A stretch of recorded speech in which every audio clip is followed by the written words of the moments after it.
오늘은 그 고세진 박사님께서 강의를 하셔야 되는데 아마 지금 고세진 박사님이 몇 분 그 목사님들 모시고 그 성지순례를 가셨어요.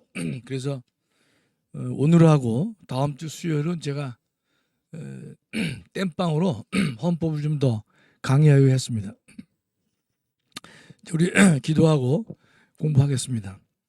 하나님 아버지 감사합니다. 저에게 헌법을 공부할 수 있는 시간을 허락하여 주신 것 감사합니다. 이 중요한 시간 우리가 잘 활용해서 이 지식을 통하여 주님 나라 확장과 건설에 일익을 담당할 수 있는 그런 기회가 되게 하여 주시옵소서. 예수님의 이름으로 기도 올리옵나이다. 아멘.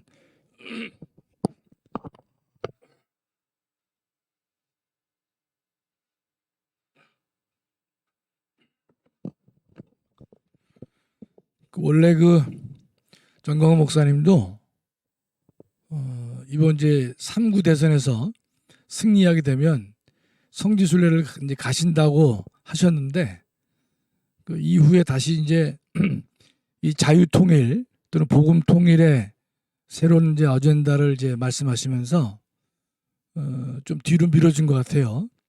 지금 계속 성령 집회를 이제 하고 계시기 때문에 아마 쉽게 지금 이 성지순례는 가기 어렵지 않겠나. 저는 이제 가시면 저도 이제 함께 가려고 했었는데 하여튼 전망이 밝지는 않습니다. 우리 목사님이 워낙 이제 전국적으로 다니시면서 성령의 나타나심이라는 이제 성령 집회를 동역자들과 함께 하고 계시니까 뭐 성지순례라는 말을 감히 꺼내기도 어려워요. 저는 이제 성지순례를 한번 갔었습니다. 그 이스라엘 나라는 경상남북도 크기밖에 안 돼요. 대한민국에. 근데 작은 지역인데 그 성지순례를 쉽게 가기 어려운 것이 첫째는 이스라엘과 그 팔레스타인이 만약에 그 어떤 갈등을 빚게 되면요, 이제 모든 여행이 이제 취소가 될 수밖에 없습니다. 저희도 그래서 한번 취소가 되는 바람, 전쟁이 있는 바람에 취소가 됐었고요. 그래서 그 다음번에 이제 저희가 갔었는데 제가 가서 느낀 점은 역시 좋지요. 좋은데 한 번 가면 다 알 줄 알았는데 또 지나가 보니까 상당 부분이 또 이렇게 기억에서 사라져 있습니다. 저 갈릴리 바다에서 이제 뭐 예배드리고 뭐 이런 것은 다 기억이 나는데 한 번 더 가야 되지 않을까 이런 생각을 하고 있어요. 그 다음에 저희가 여러분 꼭 아셔야 될 게 이스라엘 밑에와 옆에가 요르단입니다. 요르단. 그 남쪽에서부터 그 오른쪽에 요단강 건너까지가 다 이제 요르단이라는 나라인데 그 요르단은 성경에서 여러 가지 이제 지명이 많이 나오죠. 그래서 여러분이 혹시나 성지순례를 가시게 되면 꼭 요르단이 포함된 그런 이제 일정을 잡으세요. 그래서 요르단 빠지면 뭐 안고 없는 찐빵까지는 안 되겠지만 아쉽습니다. 전 요르단을 못 갔거든요. 그랬는데 그 요르단은 왜냐하면 이스라엘 남쪽에 그 페트라라고 하는 페트라는 이제 세계 7대 불가사의 중에 하나인데요. 야곱의 형 에서가 그 이 절벽 위에 뭐 이렇게 숨을 수 있고 뭐 이런 등등의 성경에 이제 내용이 나오는데 정말 그 이 바위로 된 난공불락의 지역이에요. 그래서 세계 7대 불가사의인데 거기를 이제 못 가게 된 것이죠. 또 두 번째는 그 요단강 오른쪽에 그 요르단인데 거기서 모세가 이스라엘을 들어가려고 할 때 느보산에서 들어가지 못하고 느보산에서 이제 돌아가셨는데 그 느보산이 요르단에 있습니다. 그렇기 때문에 여러분들이 앞으로 가시게 되면 이스라엘과 요르단을 함께 가는 성지순례를 여러분이 꼭 가시기 바라요. 그 다음에 우리가 이스라엘을 가더라도 지금 저희가 그 당시에도 베들레헴이라든지 헤브론 이런 데를 가지 못했습니다. 그거는 이제 이스라엘 내부 사정 때문에 그 이제 팔레스타인과 그 갈등 속에 있어서 그 지역의 외국인의 그 이 방문을 여행을 불허할 때가 많습니다. 그래서 이스라엘 갔는데 베들레헴도 못 가고 헤브론도 못 가봤어요. 상당히 좀 이게 아쉽죠. 그래서 여러분 혹시나 가시게 되면 베들레헴이나 그다음에 헤브론 여기를 갈 수 있느냐 못 가느냐 이것은 제가 볼 때는 우리가 판단할 사항은 못 돼요. 할 수 없습니다. 그러나 요르단을 꼭 여러분이 포함하는 성지순례를 제가 강력하게 추천을 드립니다. 저도 그래서 기회가 되면 한 번 더 가고자 하는데 우리 이제 고재진 박사님은 뭐 이스라엘의 전문가시니까 아마 김사만 목사님 등에서 이제 같이 가셨는데 참 이게 부럽기도 하고 또 전광훈 목사님이 일정이 바쁘셔서 다른 분들은 다 보내셨는데 본인이 못 가셨대요. 그래서 꼭 목사님 모시고 이스라엘 성지순례 또 간 김에 요르단 그 다음에 뭐 이집트를 겸하든지 아니면 가신 김에 뭐 유럽을 좀 한번 이렇게 같이 하든지. 근데 하여튼 뭐 우리 목사님의 일정은 뭐 나와봐야 하는 거고 또 가봐야 하는 거기 때문에 우리가 뭐라고 말하기 어렵습니다. 하여튼 우리 이어서 우리 헌법을 하겠습니다. 159쪽에 적법 절차 원리가 있습니다. 적법 절차 원리. 혹시 우리 오늘 헌법 12조를 이제 한번 띄울 수 있으면요. 오늘 조문이 많기 때문에 헌법 12조만 보면 됩니다. 12조 1항, 2항 쭉 나가서 있는데 12조 1항이거든요. 지금 교과서에 나와 있지만 읽어볼게요.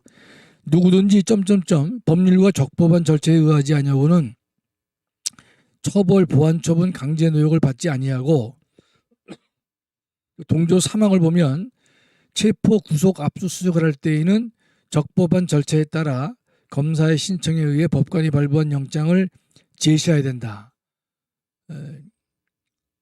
그걸 띄워줘도 좋습니다. 여기다.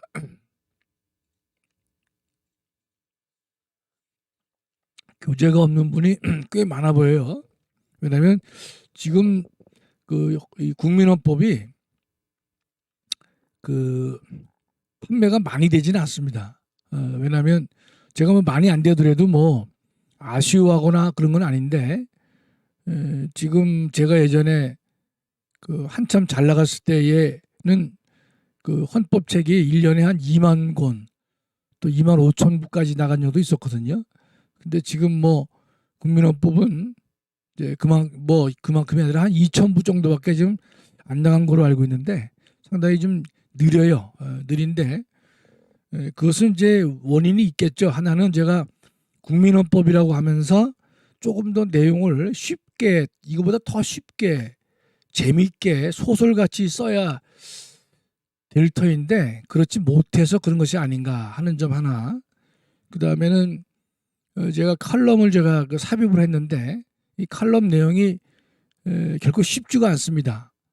저는 이제 이 책에 반응을 좋게 하기 위해서 칼럼을 중간에 삽입을 했는데 그래서 그랬는지 여하튼 생각보다는 이 책이 많이 나가고 있지 않아요. 우리 청교도 신학원 다니신 분들도 아마 말씀만 듣는 것 같은데 그래서 제가 뭐 책을 사라고 잠깐 말씀드리기도 어렵고 그런지 여러분 시험 보시려면 좀 이게 필요하실 텐데 여하튼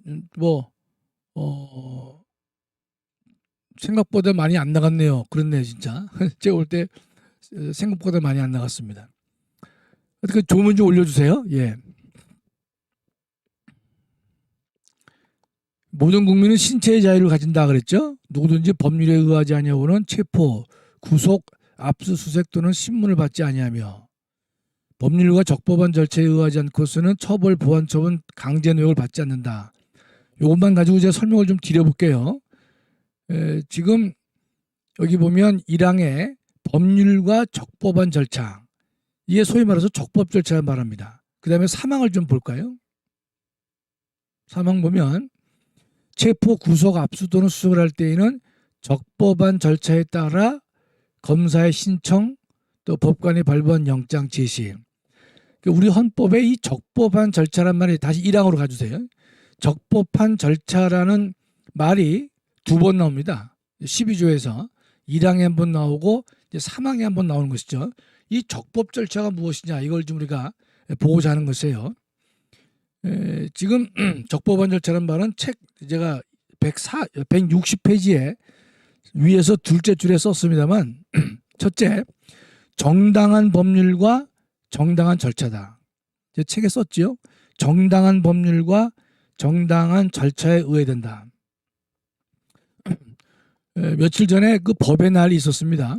거기서 김명수 대법원장이 치사를 통해서 법률이라고 하죠. 이 법은 정당한 절차를 준수해서 만들어져야 된다. 그런 말을 했거든요.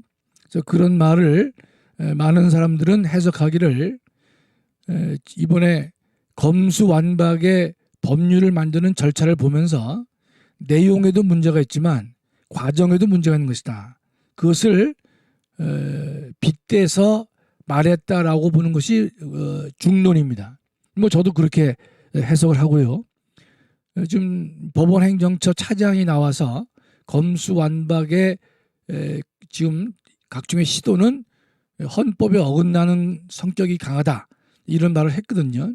따라서 오늘 공부하는 적법한 절차란 말은 첫째가 정당한 법률을 전제로 해서 절차가 정당해야 된다. 절차가 정당해야 된다는 뜻이에요. 보니까 책 없이는 강의 듣기 어려워요. 좋습니다. 네. 요르단도 사해도 등등 예, 좋습니다. 여러분 자 이 강의를 들으실 때 책을 펴놓고 여러분 줄을 치면서 보시면요 훨씬 더 학습 효과가 높습니다. 그건 뭐 다른 이제 의미가 있는 건 아니에요. 첫째 여러분이 이 정당한 절차다. 이걸 한번 좀 우리가 음미를 좀 해보죠. 이번에 이 검수완박과 관련돼서 정당한 절차. 이게 보통 영어로 듀 프로세스다. 여러분 이제 듀 프로세스란 말을 많이 들어보셨을 거예요. 그 듀 프로세스를 우리나라 말로 하면 정당한 절차가 될 것입니다. 그래서 이 정당한 절차란 말은요. 적법 절차와는 구별됩니다. 적법 절차와는. 물론 통상의 이 적법 절차, 이 적법하다는 말은요. 뭐 정당하다고 봐야 됩니다. 통상 그렇게 이해를 해요. 그러나 엄밀히 따지면 적법한 거와 이 정당한 것은 전혀 다르게 되는 것이에요. 이번에 좀 여러분 보겠습니다. 여러분 지금 우리나라의 국회법에 보면 안건 조정위가 있습니다. 안건 조정위. 이건 뭔가면 각 상임위원회에서 여야가 서로 의견이 막 대립하지 않습니까? 대립하면 계속 싸울 수가 없단 말이죠. 딱 이럴 때 여 3명, 야 3, 요렇게 6명이서 전체가 하기 어려우니까 6명이서 이 90일 동안 이 해당되는 법률안의 내용을 조정을 좀 해봐라. 합의를 도출해봐라. 이런 뜻입니다. 바람직하죠? 그럼 3대 3에서 계속 얘기를 합니다. 그럼 그중에 한 사람이 의견이 바뀔 수가 있거든요. 여에 있는 사람이 야에 갈 수도 있고 야에 있는 사람이 여에 가가지고 이제 90일 동안 하다 보면 조정이 이루어질 수가 있습니다. 자 그렇다면요. 여기서 여야라고 하는 개념은 집권 여당 3명하고 이것을 반대하는 야당 3명 반대 생각을 하고 있는 사람 셋을 넣어야 되는데 지금 이제 이 민주당은 어떻게 하고 있냐면 야 3명에서요. 국민의힘을 2명을 놓고 요 야에는요. 지난번에는 열린민주당은 이게 짝퉁 민주당 아닙니까? 그렇죠? 뭐 김의겸, 최강욱 이런 사람이 소속된 게 열린민주당이에요. 그다음에 이제 이 무소속, 그러니까 야예는 여와 생각을 달리하는 사람을 배치를 시켜가지고 여기서 90일 동안 논의를 해봐라. 어떻게든지 합의를 도출해보라. 이런 취지거든요. 이건 결국 누구를 보호하는 거냐면 이 약자를 보호하는 겁니다. 그런데 그동안에 민주당은요. 이 야3에 열린민주당도 야당이라는 거예요. 여러분 이 열린민주당을 우리가 야당으로 볼 수 있나요? 물론 더불어민주당이 아니다 말이죠. 그러면 더불어민주당만 여당이고 열린민주당은 더불어민주당이 아니기 때문에 야당이다. 이렇게 이제 고집을 피우는 거죠. 자, 그러면 자 보세요. 이 열린민주당을 야에다 집어넣으면요. 야에다 집어넣으면 열린민주당이 더불어민주당이 아닌 건 맞아요. 그렇죠?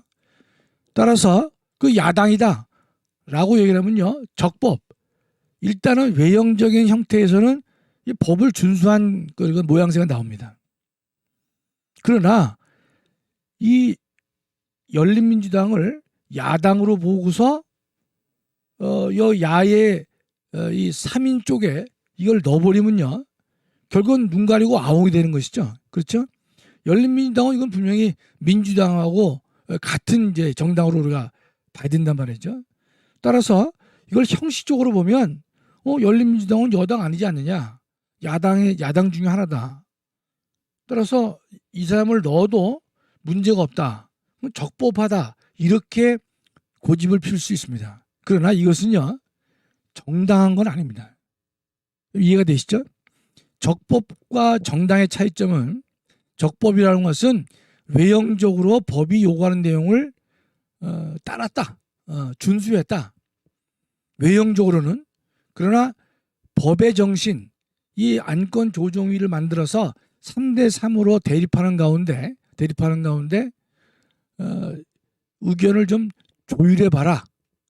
내부적으로 뭐 다툼이 있고 싸움이 있다 하더라도 90일 하다 보면 서로 양보도 가능할 테니까 그런 안건 조정위를 만든 이 국회법의 기본 정신에는 어긋나는 것이죠. 그렇죠? 열린민주당을 야당으로 한단 말이죠. 여러분 이거 많이 있었습니다. 그 김의겸 씨를 갖다가 이 열린민주당으로 해서 안건 조정을 넣은 경우도 있고 공수처법을 통과할 때는 최강욱이를 갖다가 여기다 넣었습니다. 최강욱이가 야당입니까?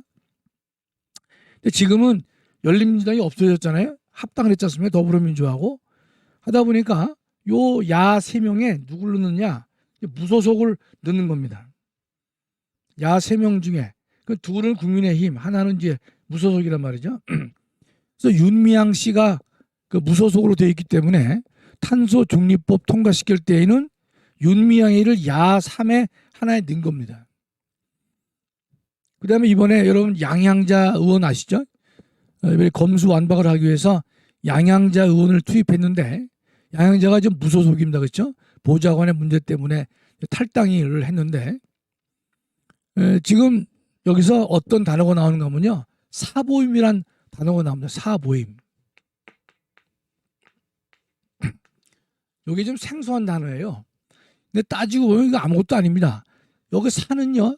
사임 또는 사직이에요. 사임 또는 사직. 보는 보직, 어떤 자리를 준다는 뜻입니다. 그러니까 이 말은 쉽게 말하면 국회의원의 소속위원회를 바꿔주는 행위를 사보임이다 이렇게 말합니다. 그러니까 지금 이 사람이 외교통상위원회 위원인데 이 사람을 법사위원으로 바꾼다. 그러면 외교통상위원회에서 나와야 되겠죠? 사입니다. 그렇죠? 사임. 그 다음에 법사위로 넣으려면 그 보직을 준다 이런 뜻이죠. 따라서 사보임이라는 말은 국회의원의 소속위원회를 바꿔주는 것이다. 이게 이제 사보임이다. 사보임. 근데 사보임을 하려면 국회의장의 허가가 필요합니다. 그 양향자는 지금 누군가 이 무소속이죠, 그렇죠? 무소속 양양자를 법사위에다가 넣습니다. 법사위에다가 넣으려니까 이제 국회의장의 사보임이 필요하단 말이죠. 그래서 국회의장이 허락을 해줘서 됐는데 그 양양자가 우리가 민주당도 놀랬지만 의외로 양심 선언을 하면서 이 검수완박은 자기 양심에 반한다. 따라서 여기 동의할 수 없다. 이런 얘기를 해버려요. 그러니까 지금 이 야의 3명 중에 한 사람이 지금 빠진 겁니다. 이렇게 펑크가 생긴 거예요. 그러다 보니까 그 다음 걸로 이제 민영배를 갖다가 투입시키는데, 자, 민영배는 원래가 법사위 소속입니다. 원래부터 법사위. 양양자는 다른 위원회에 있는데 민영배는 법사위 소속이에요. 법사위 소속의 민영배를 탈당을 시킵니다. 왜 그랬느냐?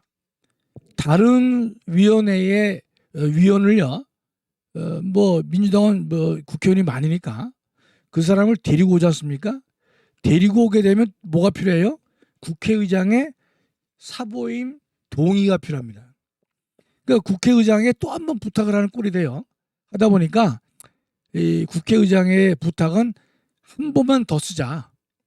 상정할 때만 부탁을 하고 필리버스터에 근데 중단시킬 때 이럴 때는 요때 사용하자. 그래서 법사위 소속인 민영배를 탈당을 시켜서 이 사람을 무소속으로 만든 다음에 야3에다가 집어넣습니다. 그러다가 이제 지금 뭐 박병석 의장의 중재안이 만들어졌죠. 그 다음에는 그것을 권성동이가 여야가 그걸 받아들였습니다. 그랬는데 지금 뭐 국민들도 난리가 났고 야당에서도 난리가 났고 또 다행히 뭐 윤석열 당선인께서도 그 적절치 않다. 그래서 국민의힘은 이 합의안을 지금 파기한 상태입니다. 그 적어도 6대 범죄를 검찰이 수사하도록 돼 있는데 이걸 2대 범죄로 줄였단 말이죠. 그럴 경우에 이 여야 야합이 될 수밖에 없는 게 거기에는 공무원 범죄와 선거 범죄가 6대에는 포함되어 있었는데 빠졌단 말이죠. 그러면 적어도 이 잠정적으로 우리가 이제 이 합의를 한다고 하는 것은 양쪽의 양보가 필요하거든요. 일방적 양보는 어렵습니다. 그럴 경우에 적어도 6대에서 4대까지는 검찰에게 허용을 한 다음에 그럼 한 1년 반 할 수 있거든요. 1년 반이라고 하면 많은 이제 이 수사를 다 할 수 있는 것이죠. 울산시장 선거라든지 선거 개입이라든지 그다음에 월성 원전 뭐 1호기 중단 사태 이 모든 것을 갖다가 조사할 수 있는데 1년 반이면 뭐 충분하겠죠. 그러나 이거 갖다가 2대 범죄로 국한을 했기 때문에 4개월 내에 마무리한다고 해서 결코 쉽지가 않습니다. 그저 펄펄 뛰었는데 제가 오늘 오전에 보니까 어젯밤에 법사위를 통과했다 그래요. 법사위 통과하면 이제 본회의로 이제 회부를 하겠죠. 근데 본회의를 올라가면요, 이제 필리버스터라는 게 있습니다. 이거 필리버스터는 뭔가면 무제한 토론이에요. 그래서 이제 미국 같은 경우에 보면 우리나라도 그렇지만 계속해서 반대 의견을 제시하면 제시하다가 24시간씩 하다가 회기가 끝나게 되면 그 법안은 폐기가 됩니다. 근데 미국은 완전 폐기인데 우리나라는 그렇게 안 돼 있고요. 다음 회기 때는 지난번 회기에서 필리버스터로 종료된 법안에 대해서는요, 그 다음 회기에서는 그 안건을 바로 상정할 수 있습니다. 그래서 통과시킬 수 있다 이런 뜻입니다. 우리나라의 이 필리버스터는 한계가 있습니다. 그래서 이 민주당은 어떤 이제 편법을 쓰는가 하면 여러분 신문에 보시면 나오지만 회기 쪼개기, 뭐 살라미 전술이다. 회기 쪼개기를 하는 것이에요. 그 무슨 말이에요? 회기를 갖다가 길게 하면요, 필리버스터를 계속하게 되면 법률안 통과가 안 됩니다. 그러니까 예를 들어서 이 4월 달 아닙니까? 4월이면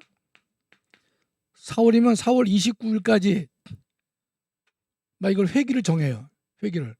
그럼 이거 올라가면 요 사이에 필리버스터를 한단 말이죠. 그러나 이어서 바로 뭐 5월 1일 또는 뭐 4월 30일 끝난 다음에 또 회기를 또 엽니다. 짧게 이렇게 쪼개기를 한단 말이에요. 이렇게 쪼개기를 하면요. 지금 여기서 필리버스터로 통과가 안 됐지만 바로 이어서 회기를 열면 요 안 된 요 안을 바로 여기서는 안건으로 올릴 수가 있습니다. 통과시키는 거예요. 그다음에 B번은요. 여기서 필리버스터를 한다. 그러면 바로 그 다음에 이어서 쪼개기를 해가지고 전체를 다 통과시키겠다. 이런 전략을 민주당은 하겠다 이런 뜻입니다. 그러면 여기서 필리버스터를 해서 막지 못했다. 그럴 경우는 회기를 쪼개서 한다. 뭐 이것은 우리가 무조건 틀렸다라고 보기는 어렵습니다. 그 하나의 뭐 전략일 수도 있겠지만 그러나 안건조정위원회를요 여3 야3으로 하도록 하면서 90일 동안 좀 절충을 해보라. 이렇게 했다면 그 취지에 따라서 이제 이 조정안을 만들어 봐야 되는데 여3은 내버려 두고 야라고 볼 수 없는 과거의 열린민주당 지금의 무소속 중에서도 민주당 색깔이 너무 명백한 그런 사람을 야에 집어넣어서 안건조정위를 무력화시키는 것. 그 안건조정위는요 6명 아닙니까? 6명 중에서 3분의 2 그러면 4명이에요. 그러니까 한 명만 의견을 바꾸게 되면 바로 중단이 됩니다. 그래서 조정이 된 것으로 본단 말이죠. 따라서 이렇게 지금 진행하고 있는 그 민주당의 그런 접근은요. 어떻게 보면 외형적으로는 적법할지 몰라도 우리는 그 절차 진행을 정당한 진행이라고 볼 수가 없다. 이런 뜻입니다. 자, 그 정도 하겠습니다. 그다음에 책에서 보시면요. 160쪽인데 이 적법 절차는요.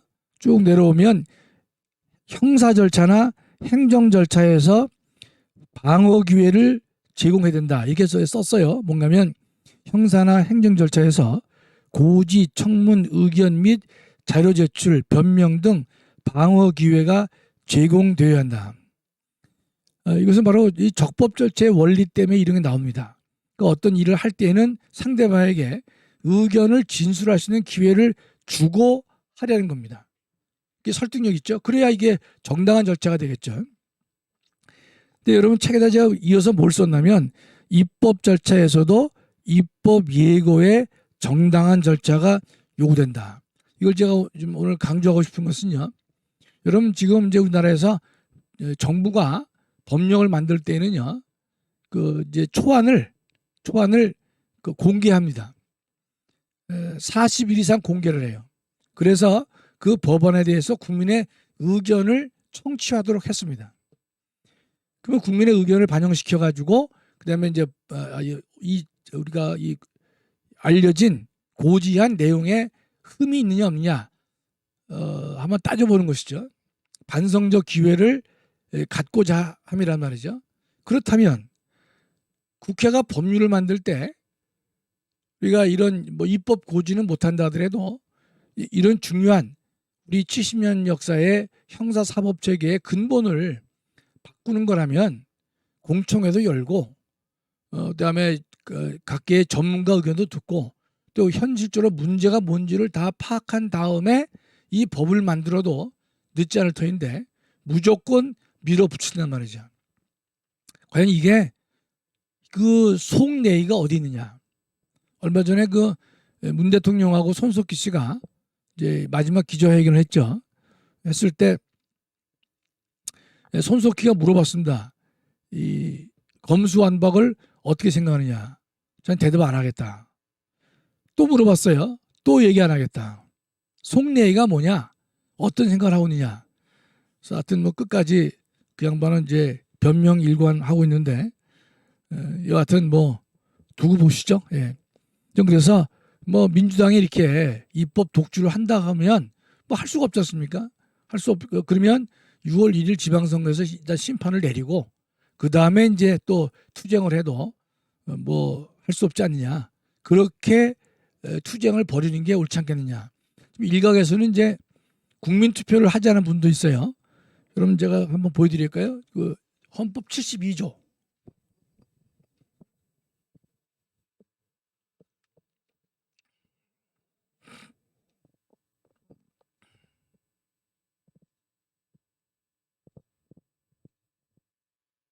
헌법 72조예요. 72조. 맞아요. 그럼 올려요. 그 72조는 대통령은 필요하다고 인정할 때에는 외교, 국방, 통일, 기타 국가 안위에 관한 주요 정책을 국민투표에 붙일 수 있다. 그게 국민투표 조항이거든요. 여기 보면 이제 명시적인 내용은 외교와 국방과 통일 이렇게 돼 있는데 기타 국가 안위에 관련된 기타 국가 안위에 관련된 주요 정책이 무엇이냐? 그거는 뭐 해석에 다른 의견이 있을 수 있겠지만 그건 뭐 어떤 것이 국가 안위에 속할 것이냐 이건 대통령이 결정을 해도 재량권이 인정된다고 우리가 보고 있어요. 그렇다면 70년 우리 형사사법체계의 이 근간을 바꾸는 것이기 때문에 이것을 국민투표에 대통령은 붙여서 그래서 6월 1일 날 국민투표도 함께 하자 뭐 이러한 주장도 있습니다. 뭐 나름 뭐 하도 지금 입법 독주를 하고 있기 때문에 저런 견해도 나오고 있습니다. 뭐 한다면 뭐 저걸 뭐 위헌이다 이렇게 볼 수는 없습니다. 좀 다시 교과서로 돌아가겠습니다. 160쪽의 영장주의입니다. 영장주의. 그 12조 3항이에요. 12조를 다시 띄워주세요.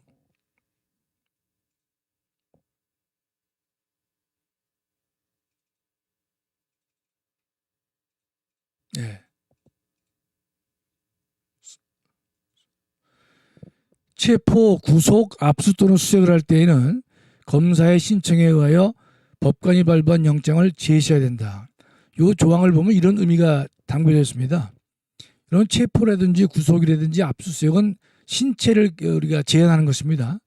매우 그러니까 공권력 행사로서는 엄중해야 되는 것이죠. 따라서 검사의 신청 이 말은 어떻게 해석을 해야 되는가 하면요. 과거에는 우리가 10하국 때는 사법경찰관도 영장을 신청할 수 있었습니다. 그러나 지금은 사법경찰관은 영장 신청을 하지 못하고요.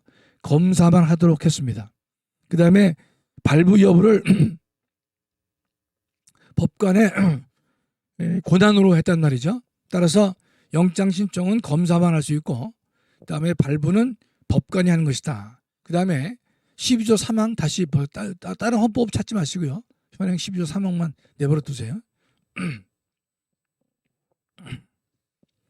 그 다음에 두 번째는요. 법관이 발부한 영장을 제시해야 된다. 그 말은 이 제시란 말은 사전 제시다 이런 뜻입니다. 사전 제시. 그러니까 체포영장이 발부됐다. 구속영장이 발부됐다. 그럴 때 구속을 집행하려고 할 때에는 그 영장을 그 본인 앞에다가 사전 제시하도록 했다는 뜻이죠. 세 가지 제한이 있죠. 검사가 신청하고 법관이 발부해야 되고 영장을 사전 제시하라 이렇게 했던 것입니다. 그 다음에 영장에는요. 저기 나와 있지만 체포영장, 구속영장, 압수수색영장. 압수수색영장은 통상 하나로 발부됩니다. 그래서 영장은 그게 세 가지라 보시면 돼요. 체포영장이 있고 구속영장이 있고 압수수색영장이 있다는 겁니다. 근데 이제 여기는 나와 있지 않지만 모든 영장을 발부할 때는요. 영장에는 체포 구속의 대상이 구속할 사람이 누구냐. 또 압수와 수색을 할 목적물, 또는 수색의 장소, 압수의 대상물, 수색의 장소, 구속할 상대방, 체포의 상대방 이런 것들이 구체적으로 명시되어야 합니다. 이게 막연히 할 수 있다라는 일반 영장은 우리 헌법상 허용될 수 없다 이런 뜻입니다. 그 다음에는요 영장을 이제 청구하거나 발부할 때는 비례 원칙이 부합해야 된다. 비례성 원칙 제 책에 썼습니다. 161쪽 중간에 보면 비례성 원칙에 부합하게 이루어진다. 그게 무슨 뜻인가면요. 지금 이제 우리나라에서는 지금 전자정보가 많이 있습니다. 컴퓨터에 이제 여러 가지 자료가 들어가 있단 말이죠. 그럴 경우에 압수수색을 할 때 지금 이제 그 컴퓨터 안에는 A, B, C라고 하는 큰 세 파트로 각종 자료가 있다고 보십시다. 그런데 지금 이제 이 영장과 관련돼서는 A라고 하는 항목만 필요해요. 그 컴퓨터 디스크에 있는 B나 C는 관련이 없습니다. 그러면요, B나 C에 대해서는 압수수색을 해서는 안 되는 것이죠. 그렇죠? 압수해서는 안 된다, 이런 뜻입니다. 따라서 혐의 사실과 관련된 부분만 출력하거나 복사해야 된다, 이런 뜻입니다. 그 컴퓨터 내에 있는 모든 자료를 출력하거나 복사해서는 안 될 것이다. 컴퓨터 내에 A, B, C가 있을 때 이 당의 범죄 사실과 관련돼서는 A만 문제가 된다면 A만 출력하거나 복사를 해야 되는 것이지 관련 없는 B, C까지 해서는 안 된다, 이 뜻입니다. 따라서 압수 또는 수색을 할 때요, 마구잡이를 하는 것이 아니라 영장에서 범위가 밝혀져 있거든요. 수색 장소도 밝혀져 있단 말이죠. 따라서 그 범위 내에서 압수와 수색이 이루어져야 된다. 따라서 이 발부된 목적에 부합할 정도만 압수수색이 가능하다, 이런 뜻입니다. 이걸 다른 말로 표현한다면 영장을 집행함에 있어서 비례의 원칙이 충족돼야 된다, 이렇게 말할 수가 있습니다. 그 다음에 우리가 이제 체포하지 않습니까?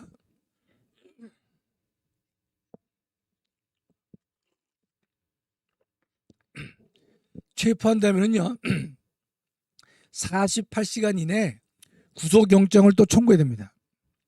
구속영장을 청구하지 않으면 그 사람을 내보내야 되는 것이에요. 따라서 체포했다고 그래가지고 계속 그 사람을 구류시키는 것이 아닙니다. 체포한 다음에 바로 구속영장을 청구해서 48시간 내에 영장을 청구하지 않으면요, 발부가 아니라 청구하지 않으면 그를 즉시 석방해야 된다, 이런 뜻입니다. 그 다음에 161쪽 하단에 보면요, 영장 실질 심사가 있습니다. 영장 실질 심사. 이건 보통 뉴스에서 보도가 많이 되죠. 이건 뭔가면, 자, 구속영장이 청구됐어요.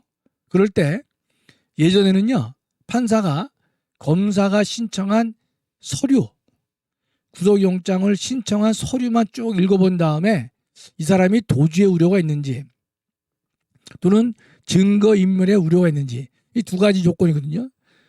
도주나 증거인멸의 우려가 있는지 없는지만을 이 서류를 통해서 판단했는데, 지금은 영장 실질 심사는 뭔가 하면 이 피의자가 판사 앞에서 실제로 신문을 통해 가지고 자신은 도주의 우려가 없다든지 또는 증거인멸의 우려가 없다는 사실 등을 소명할 수 있는, 말할 수 있는 장치를 현행 법은 보장하고 있습니다.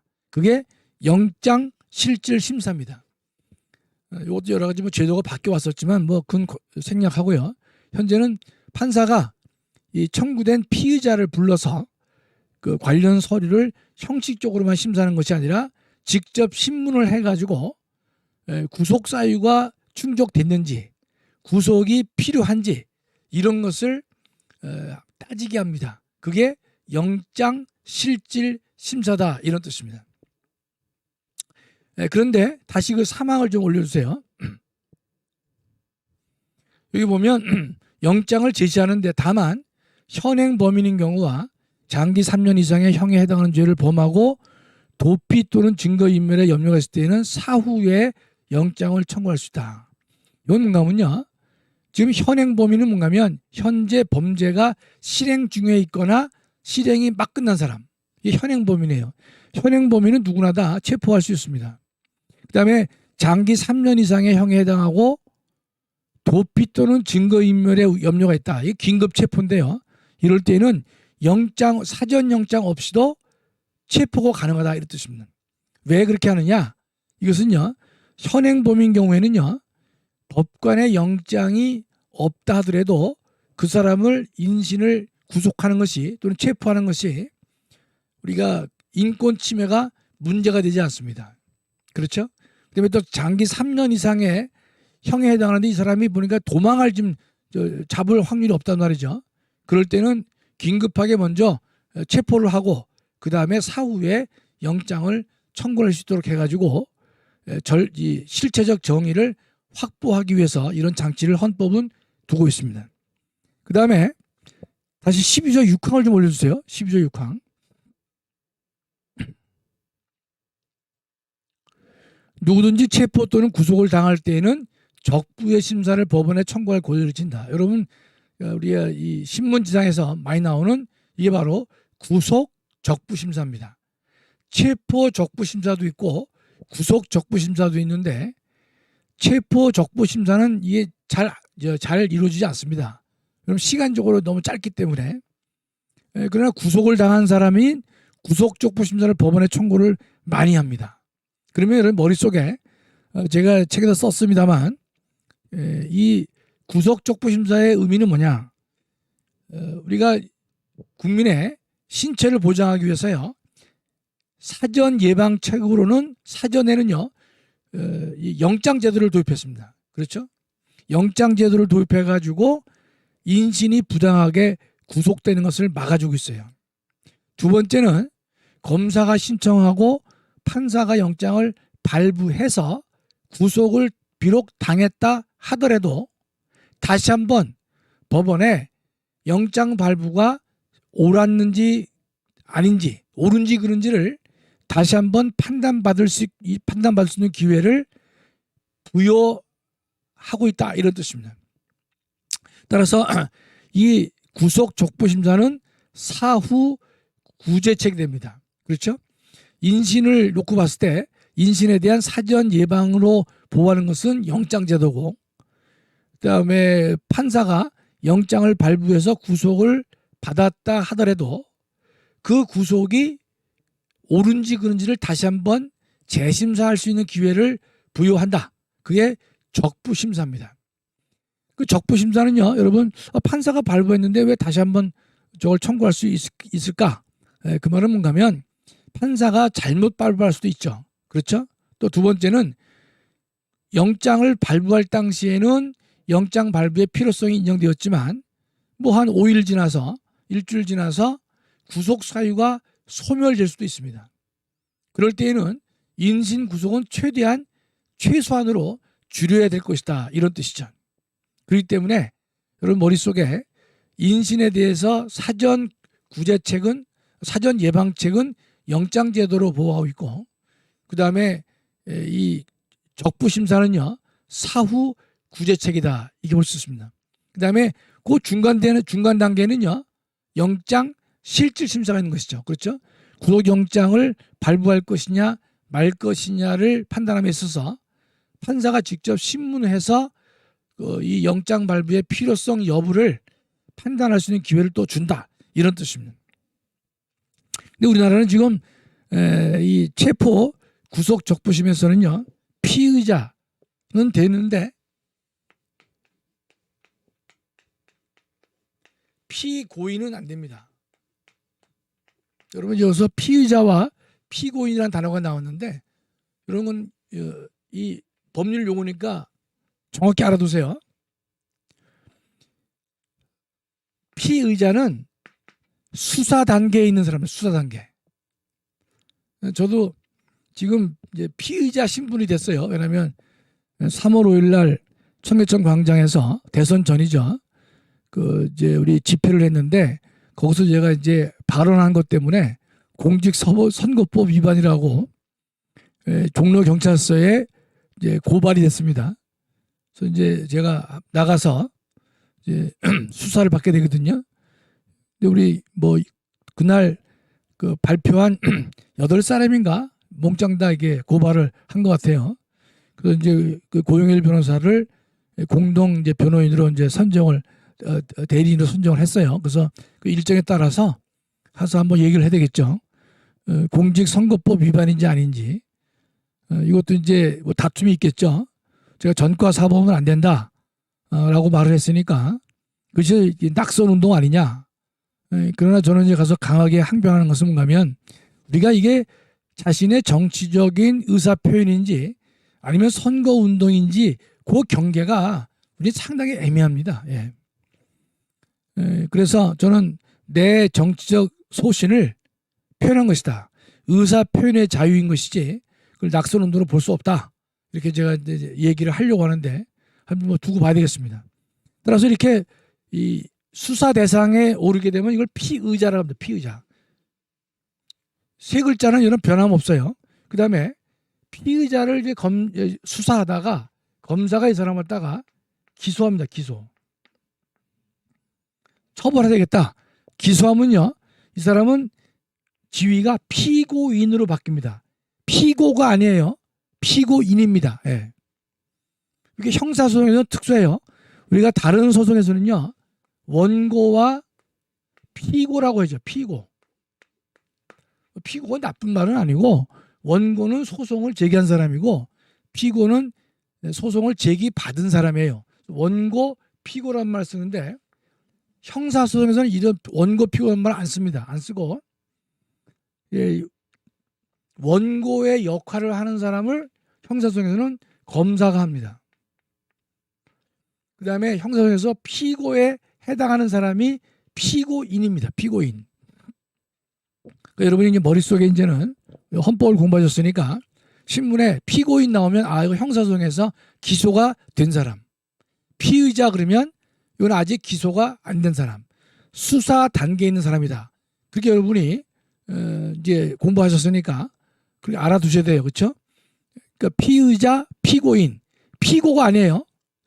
원고, 피고는 민사나 뭐 다른 소송에서는 원고, 피고를 쓰지만 형사소송에서는 이제 원고의 역할을 하는 사람이 검사고 피고의 지위에 있는 사람이 피고인이다.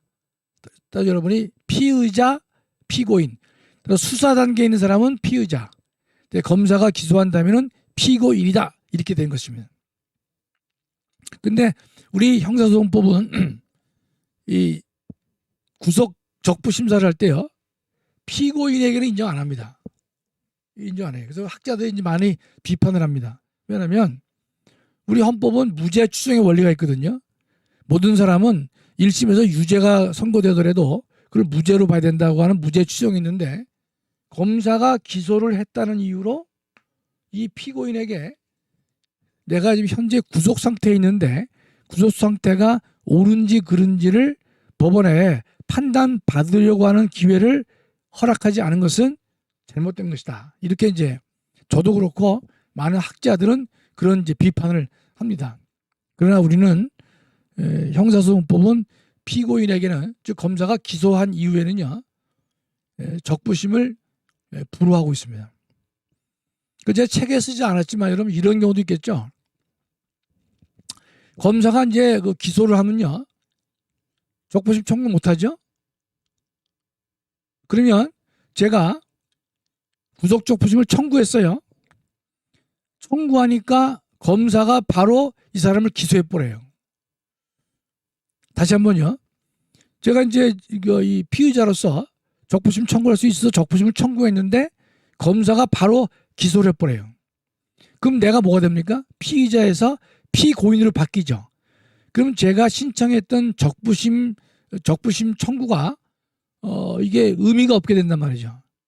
요런 이 폐단들, 이걸 보통 전격 기소다 이런 말을 쓰는데 이런 전격 기소가 된 경우에는 이미 신청한 적부심 청구는 유효합니다. 여러분 이게 전달이 잘 됐을지 모르겠네. 그 이제 이 검사들이 이제 이 권한을 남용해서 적부심을 청구했단 말이죠. 피의자 신분에서 또 이걸 각하시키기 위해서 바로 기소를 해버려요. 그럼 피고인이 되잖아요. 그러면 피고인은 할 수 없다. 요걸 만들기 위해서 한 것인데 이런 경우에는 그 적부심은 정당하다 이런 뜻입니다. 그 다음에 163쪽에 인신보호 청구인데 지금 우리는요. 여러분 이 12조 6항을 좀 올려주실래요? 12조 6항.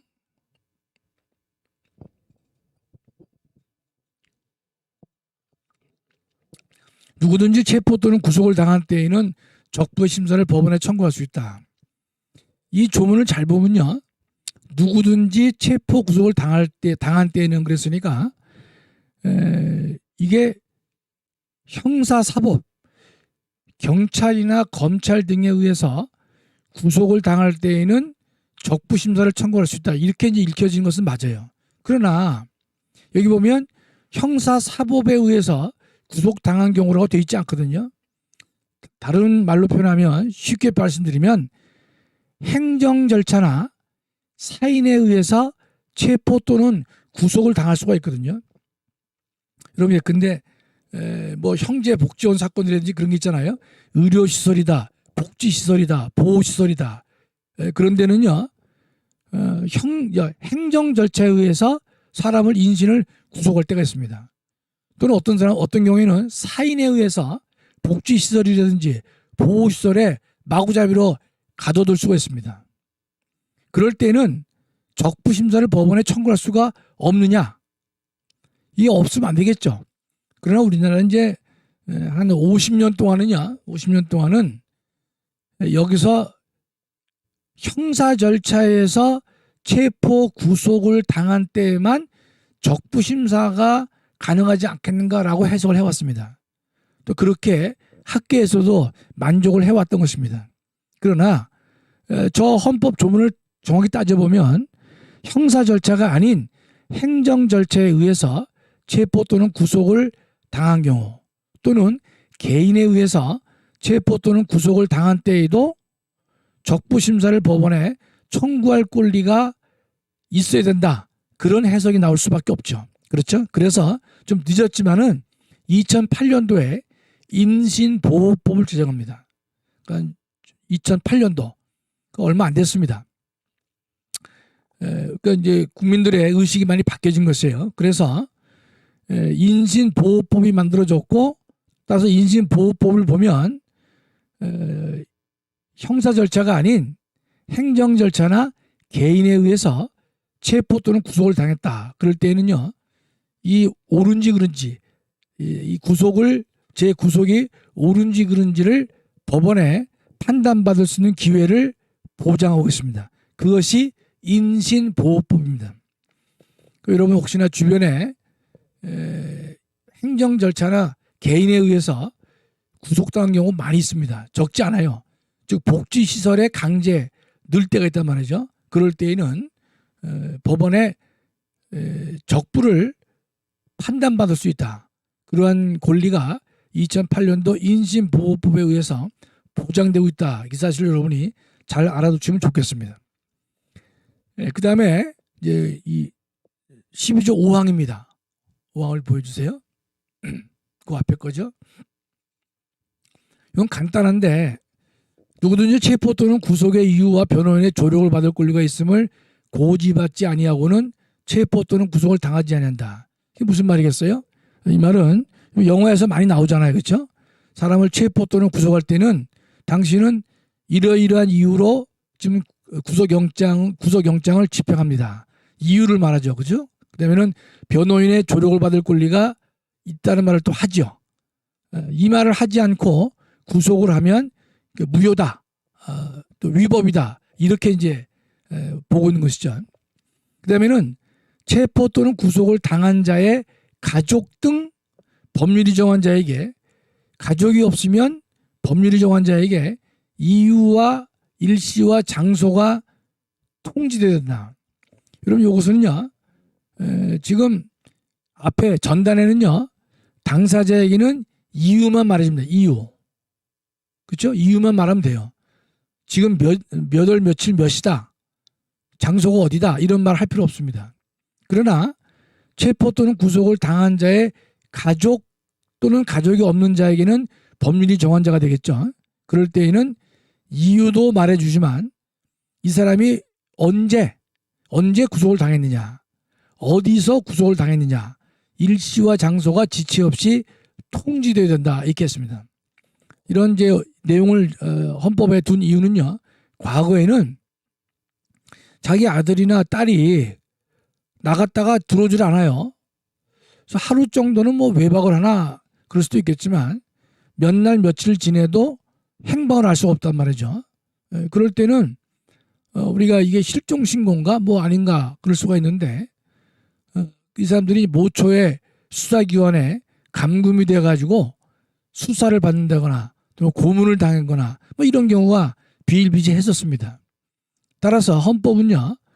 구속을 당한 사람이 있으면 그 가족이나 법률이 정한 자에게 왜 구속됐는지 언제 그랬는지 어디서 그랬는지를 통지하도록 했습니다.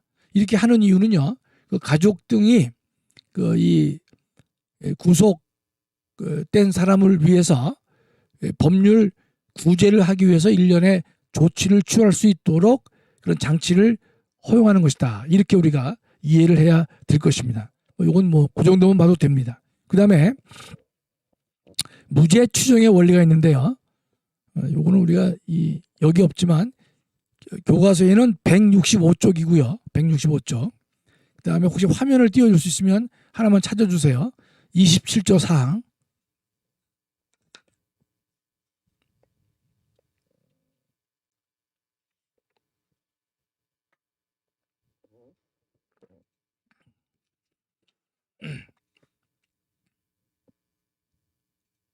(27조) 사항이에요.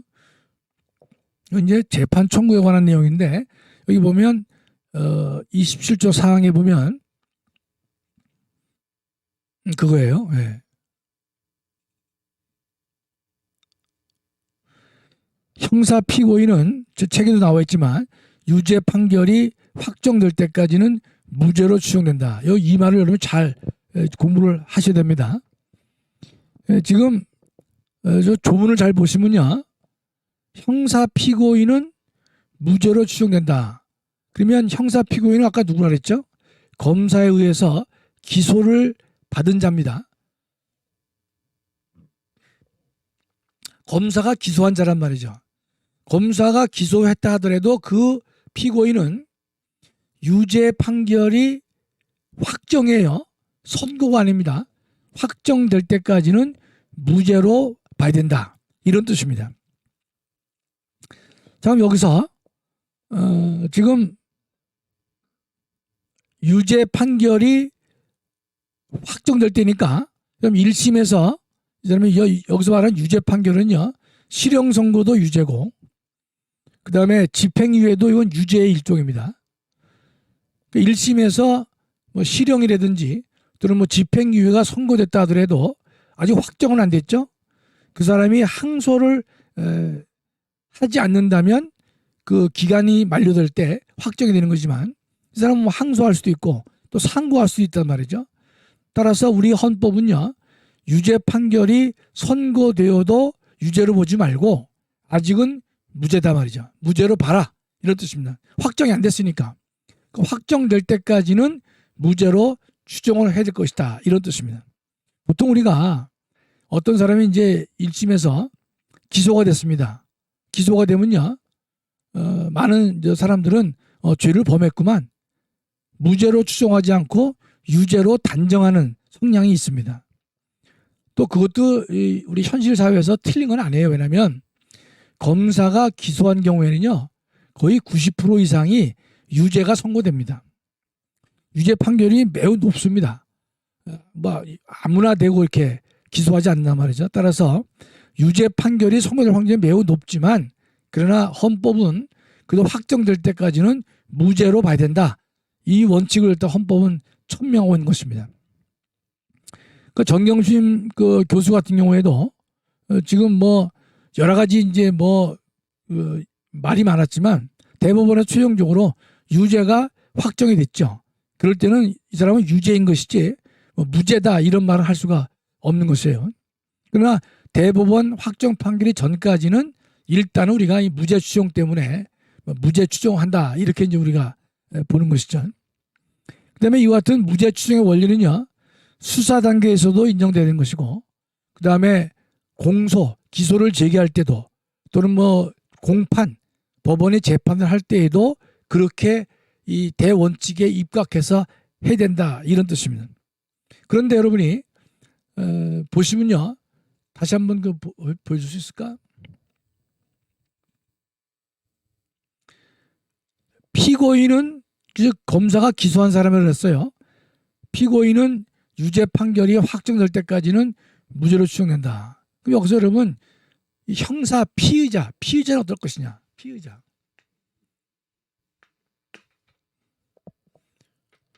지금 형사 피고인은 무죄로 추정된다고 하니까 형사 피의자는 무죄로 추정되지 않는다 이렇게 해석하면 되겠습니까? 안 되겠죠? 즉 검사가 죄가 있어 보인다라고 해서 처벌을 원하는 기소를 했어요. 그럼 이제 피고인이 됐단 말이죠. 피고인이 된 경우에도 무죄로 추정된다. 그 말은요, 검사가 기소를 하지 않은 피의자는 말할 것도 없이 무죄로 추정된다. 이렇게 해석을 해야 되겠죠. 이거를 피고인이 무죄로 추정되니까 피의자는 무죄 추정이 안 된다라고 하면요, 이건 우리 기본 대화가 안 되는 사람이에요. 그렇죠? 따라서 여러분이 피고인이 무죄로 추정된다면 피의자는 말할 것도 없이 무죄로 추정되는 것이다. 이렇게 우리가 해석을 해야 합리적입니다. 그 다음에 무죄로 추정된다는 말이 뭐냐 말이죠. 여러분 예컨대 어떤 사람이 기소가 됐어요. 기소가 됐으면 무죄로 추정되기 때문에 그에게 불이익을 가해서는 안 됩니다. 그러나 조금도 불이익을 줄 수 없느냐? 이 말은 아닙니다. 여러분 이건 이제 모순되는 말 같지만 여러분 잘 이해를 하셔야 돼요. 그러니까 이 무죄 추정 때문에 기소된 사람은 원칙적으로 죄가 없는 자로 취급을 받는 것이 옳아요. 그러나 완전히 기소가 안 된 사람, 일반인과는 다르잖아요. 그래서 무슨 말입니까? 지금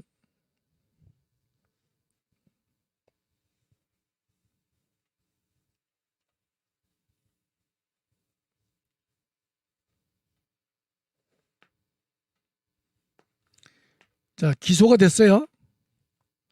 이 사람을 좀 뭐로 보여죠? 무죄로 추정합니다. 그러니까 여기 있는 사람도 무죄가 돼요. 그러나 여러분 기소된 사람은요, 죄 없는 자로 취급을 해 옳겠지만 아직까지는, 그러나 기소된 사람과 기소되지 않은 사람은요 언제나 같은 것은 아니에요. 그렇죠? 예를 들어 볼게요.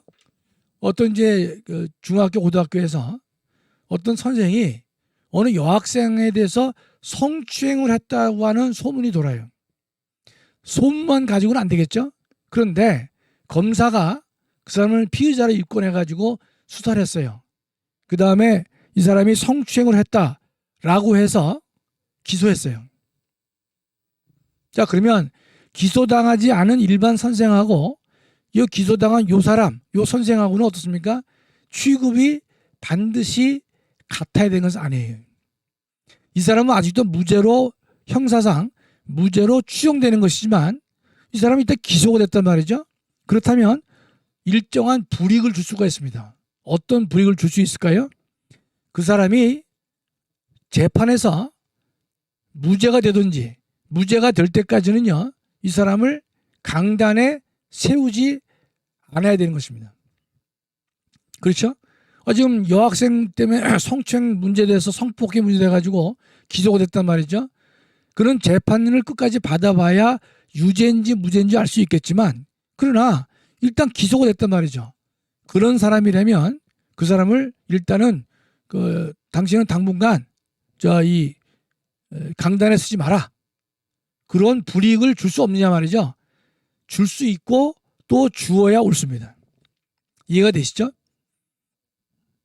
따라서 어떠한 불이익도 줄 수 없다.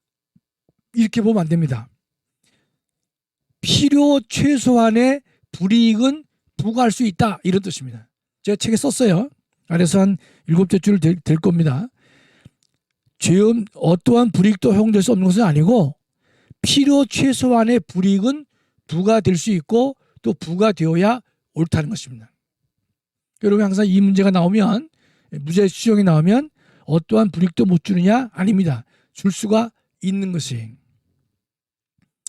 여러분 예컨대 지금 지난번 그 이 한동훈 검사장 그 당시에 보면 독직 폭행이 있었습니다. 그 사람을 때렸다는 사람은 기소가 됐고 그다음에 됐는데 그 사람을 징계도 하지 않고 승진을 시켰어요. 이건 뭡니까? 이건 잘못인 것이죠. 그렇죠? 여러분 공무원은 기소가 되면 물론 무죄로 추정돼요. 그러나 기소가 되면 그 사람에 대해서 일단은 뭐 승진을 시킨다든지 또는 다른 보직을 준다든지 그런 것을 해서는 안 되는 것입니다.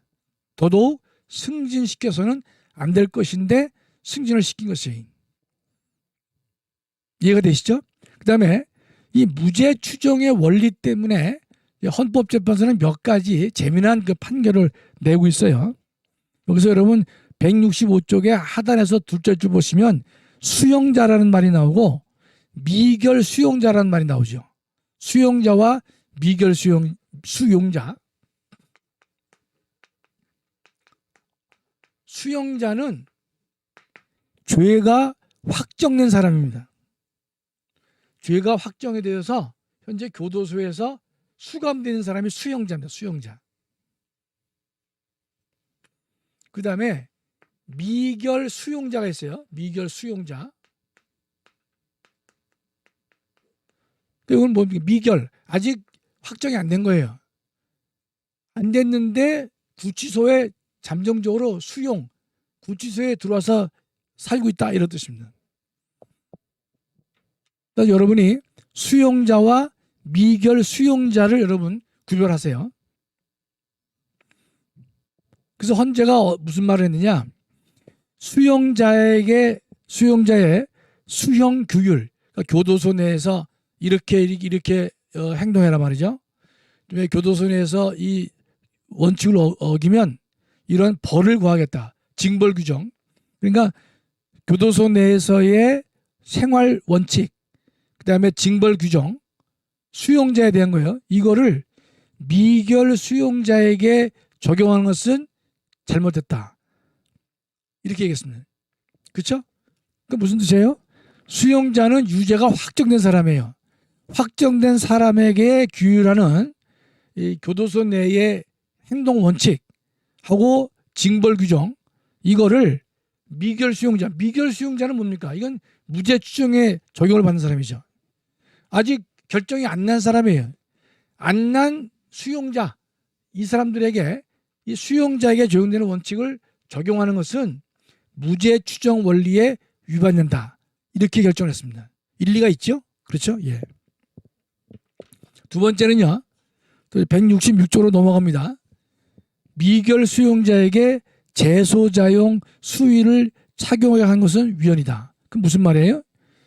여기 미결 수용자, 요거 확정 안 된 사람이에요. 무죄 추정받는 사람이죠. 이 미결 수용자에게 재소자용 수의를 착용하도록 강제하는 거, 이거 무죄 추정에 어긋난다 이 뜻입니다. 왜냐하면 수용자들이 입는 옷이 있거든요. 그 푸른 뭐 옷 있잖아요. 그 청색 그 이 수용복을 지금 미결 수용자, 아직 재판에 의해서 결론이 나지 않은 재판을 받고 있는 사람에게 그 이 수용자가 입는 옷을 강제로 한다. 이거는 무죄 추정 원칙의 위반이다. 이렇게 했던 것입니다. 또 여러분 이제 보시면 알겠지만 지금 이제 재판 받으러 나올 때 보면 미결 수용자에게 이 수용복을 수용자가 입는 옷을 강제하지 않습니다. 왜냐하면 그 강제한다고 하는 것은 이미 유죄가 확정된 사람에게만 입히는 옷을 아직 무죄로 추정된 사람에게 입히는 것은 잘못이다 이런 뜻이죠. 그 말은 뭐 맞습니다. 예. 그 다음에 이제 이 고문을 받지 아니할 권리가 있어요. 그 12조에 보면 12조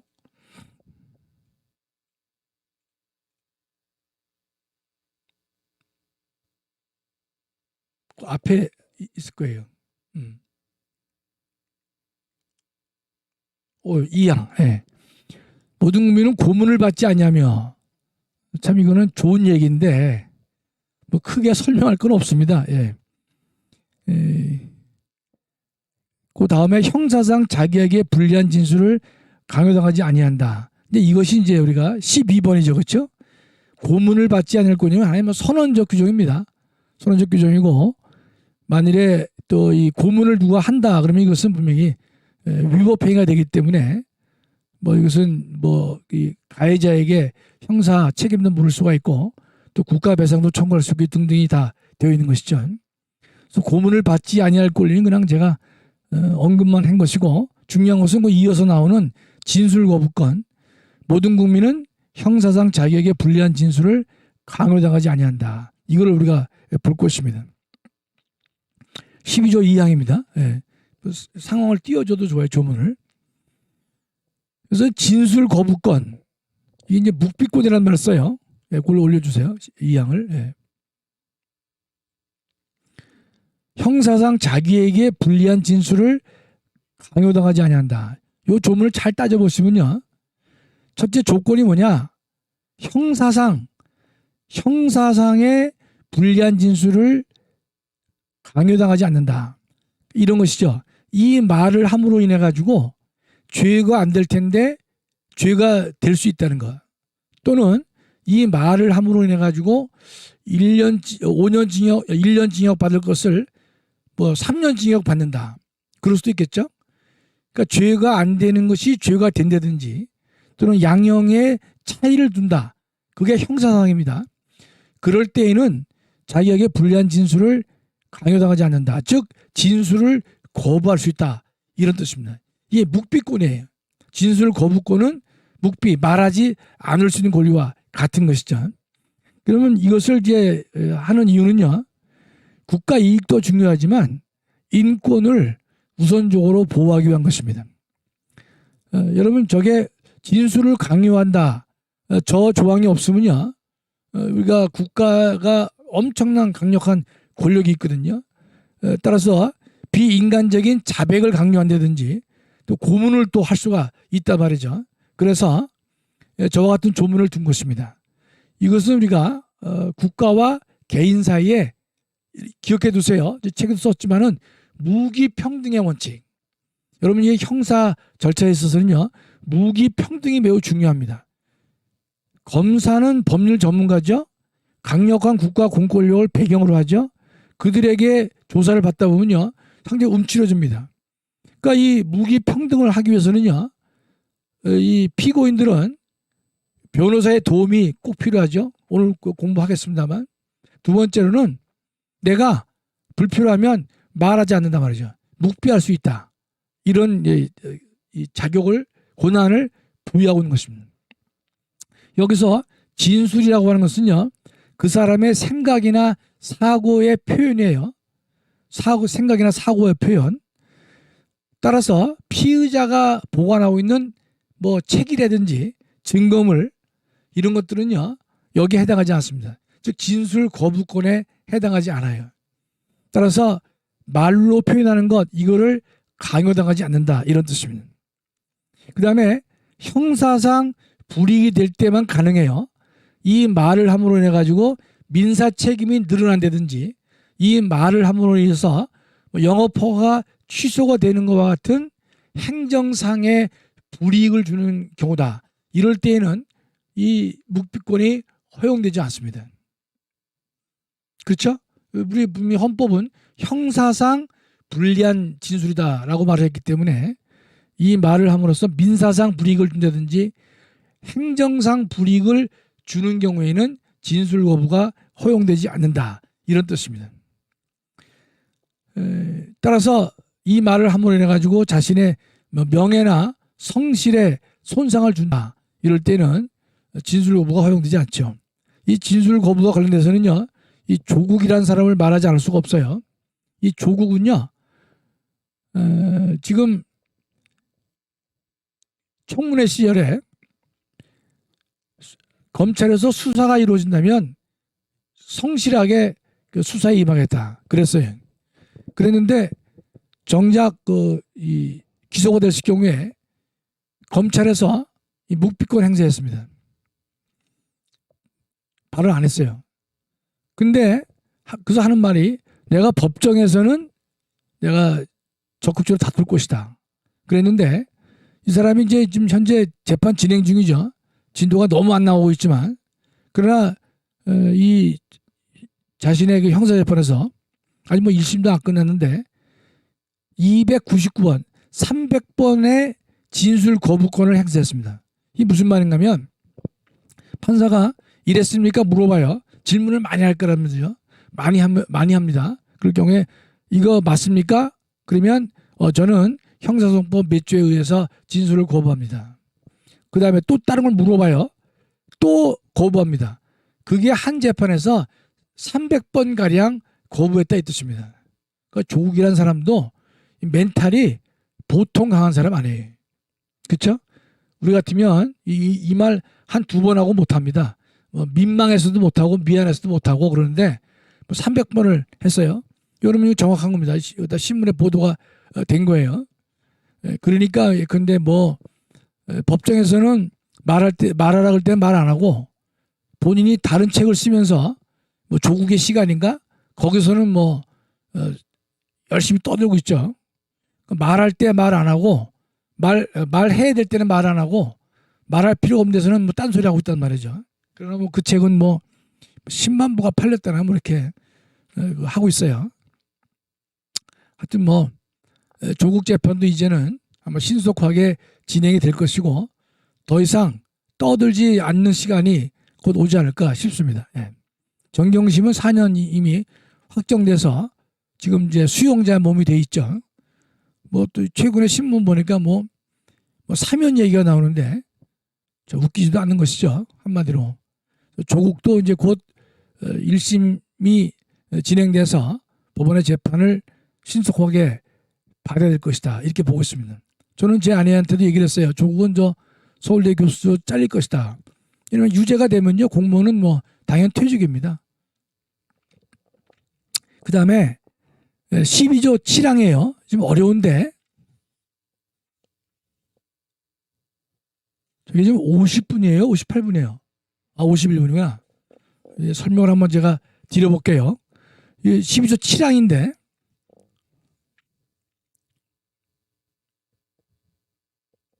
좀 어렵습니다.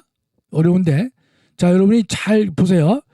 피고인의 자백이라고 하는 것은 뭔가 하면 이제 그 공소 사실을 인정하는 거예요. 내가 죽였다, 내가 때렸다 이런 거예요. 자백이 고문, 폭행, 협박, 구속에 부당한 장기와 기망 기타의 방법에 의하여 자의로 진술된 것이 아니라고 인정될 때, 요 말을요 길지요 하나로 이렇게 표현하면 만나보세요. 피고인의 자백이 임의성이 없을 때, 임의성. 예, 맞죠? 뭐 고문, 뭐 폭행, 뭐 구속에 부당한 장기와 그 말을 한마디로 말하면 임의성이 없다. 임의성. 그렇죠? 계속 내버려둬요. 또는 정식 재판에 있어 피고인의 자백이 그에게 불리한 유일한 증거일 때에는 이를 유죄의 증거로 삼거나 처벌할 수 없다 그랬어요. 제가 여러분 이 조항이 어렵다고 말씀드렸어요. 그러나 제가 잘 설명드려볼게요.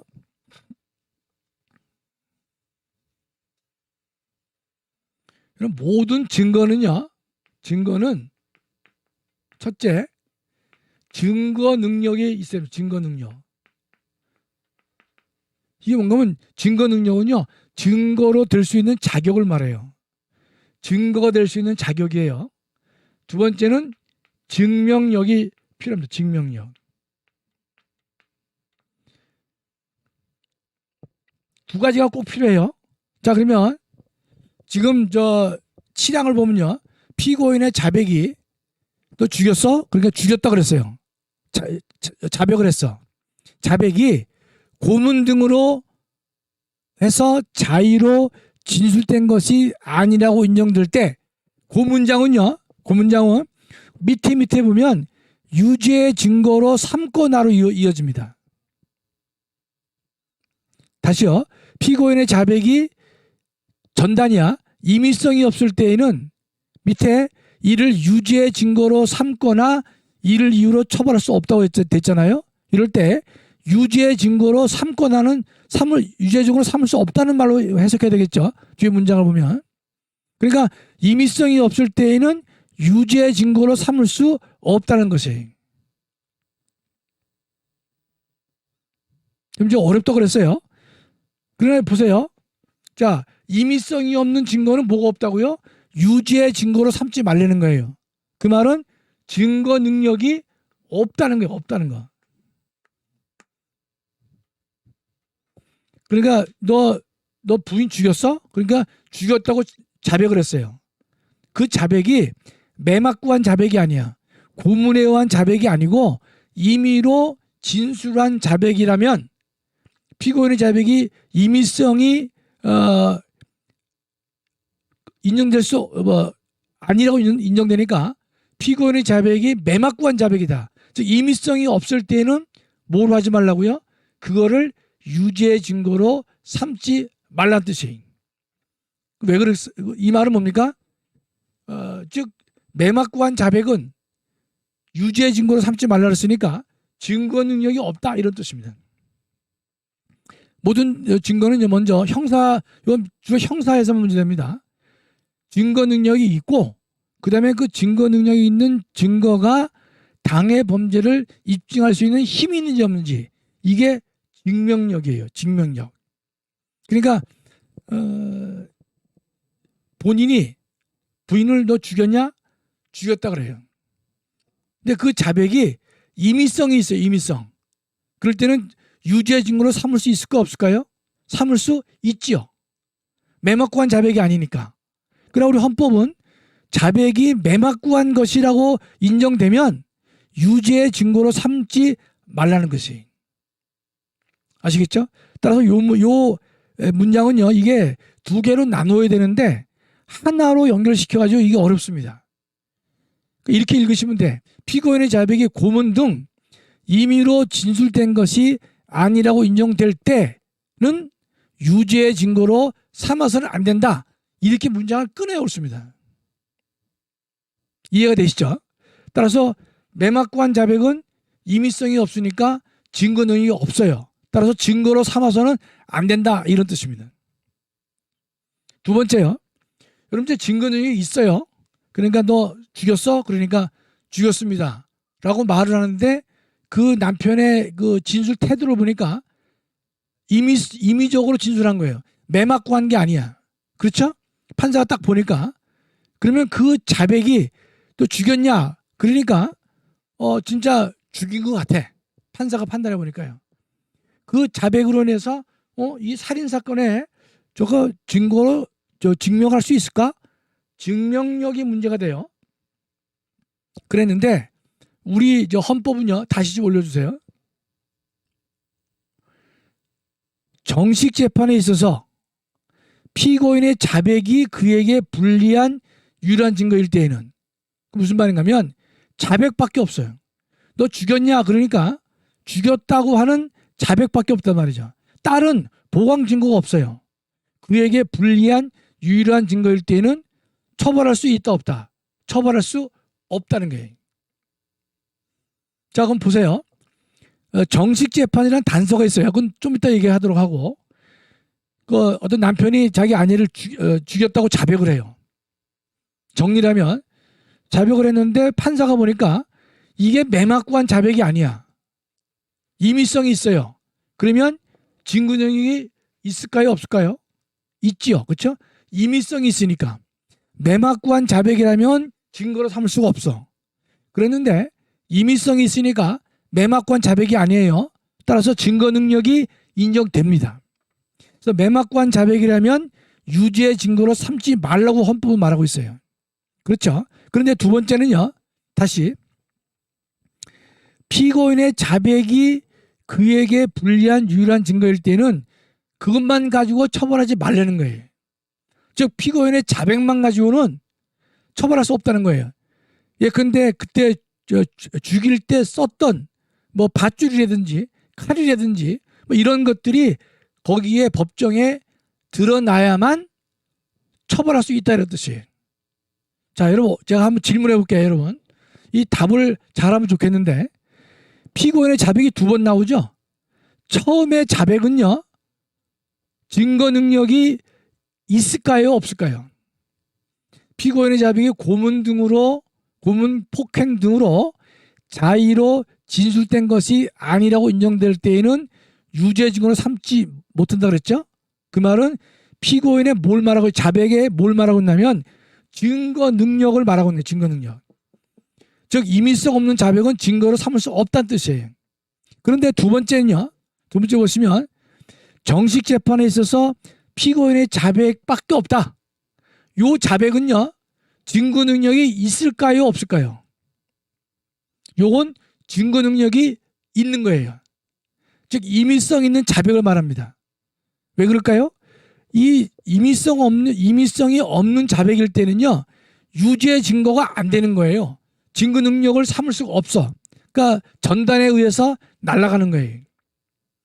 그러나 요거 두 번째는요. 요 피고인의 자백이 불리한 유일한 증거이다. 이 말은 이미 임의성 있는 자백을 전제로 합니다. 전제로 하는데 판사가요. 이 사람이 말하는 거 들으니까 너 부인 죽였어? 그러니까 상황을 쭉 들어보니까 이 매맞고 한 자백이 아니야. 임의로 진술한 자백이에요. 그러니까 그럴 때 판사가 그 피고인의 자백을 쭉 들어보니까 이 사람이 죽인 게 확실해. 확실해요. 그러나 자백만 가지고 처벌하지 말라는 거예요. 왜 그럴까요? 판사가 실수할 수 있기 때문에 이 자백의 증명력이 있느냐 없느냐 문제는요. 판사가 혼자 자유심증에 의해서 판단하도록 되어 있거든요. 그러나 헌법은요. 혹여 있을 수 있는 오판을 방지하기 위해서 자백만 가지고는 처벌하지 말라는 것이 피고인의 자백을 들어보니까 유죄의 확신이 넘쳐요. 그렇다 하더라도 자백만 가지고는 처벌하지 말라는 겁니다. 여러분 이런 실제 사건이 있을 수 있어요. 남편이 부인을 죽였다고 그래가지고 시체를 버렸어. 거기다 뭐 그 범행의 도구들 다 묻어놨어요. 묻어놨는데 이 장마가 홍수가 나가지고 일대가 다 떠내려갔어요. 아무것도 없어요. 그건 처벌할 수 있어요 없어요? 처벌할 수 없다는 거예요. 처벌하지 말라는 거예요. 그러니까 이 자백 이외에 다른 이 자백을 보강해 줄 수 있는 또 다른 증거가 있지 않으면 아무리 마음에 증명력이 있고 유죄의 확신이 있다 하더라도 처벌하지 말라 이런 뜻입니다. 근데 단서가 뭐죠? 정식 재판에 있어서 그랬어요. 그 말은 약식 재판에는 피고인의 자백만 가지고도 처벌할 수 있다 이런 뜻입니다. 약식 재판. 여러분 근데 우리가 교통범칙금 위반 사건에서 만약에 이제 이 본인이 범칙금 안 내서 약식 재판을 받을 수 있어요. 저는 안 받아봤지만 약식 재판을 받으면요 사람을 딱 세워놓습니다. 1번부터 5번 세웠다 그러면 이름을 딱 호명해요. 1, 네, 2, 네 쫙 해요. 그러면 2 있습니까? 그럼 1번이 2 없습니다. 2번도 2 없습니다. 약식 재판이에요. 2 없다는 말은 뭐예요? 피고인이 자백한다는 뜻이죠. 그렇죠? 그러면 2 없다 다 얘기를 하면 바로 판사가 1번은 벌금 100만 원, 2번 벌금 200만 원 이렇게 처벌할 수가 있어요. 왜 그렇죠? 약식 재판에 있어서는 피고인의 자백만 가지고도 처벌할 수가 있다 없다? 있다는 거예요. 자 정리합니다. 좀 어렵죠? 그러나 이 증거인데 왜 이 자백이라는 단어가 나오느냐? 여러분 자백은요 증거의 왕이에요. 증거의 왕. 그래서 전통적으로 보면 가장 좋은 증거가 뭡니까? 내가 했다는 거예요. 내가 죽였다. 내가 때렸다. 내가 훔쳤다 말이죠. 이거보다 더 좋은 증거가 없지요. 따라서 이 자백을 얻어내기 위해서 수많은 이제 이 고문이 이제 이루어진 겁니다. 고문이.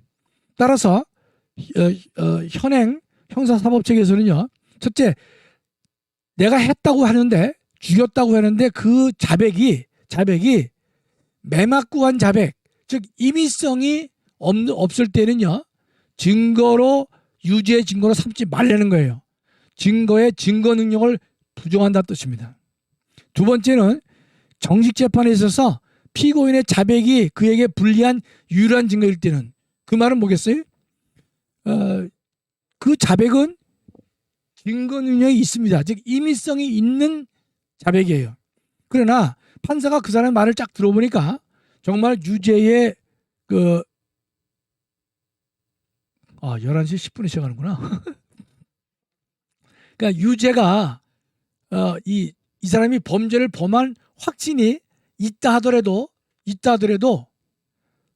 이 유죄를 선고할 수가 없다는 것입니다. 여러분 이건 꽤 까다롭습니다. 그렇죠? 따라서 자백의 증거 능력과 증명력이에요. 요거는 여러분이 잘 좀 이렇게 읽고 또 읽어보세요. 그럼 제가 요거는 오늘 좀 시간이 11시 10분 줄 알았는데 바로 또 10분에 진행돼서 마무리를 해야 돼가지고 제가 요 부분 자백의 이 증거 능력과 증명력, 그다음에 이어서 변호인의 조력받을 권리는요 다음 주 월요일 날 이어서 제가 설명을 드리도록 하겠습니다. 예, 감사합니다. 마치겠습니다.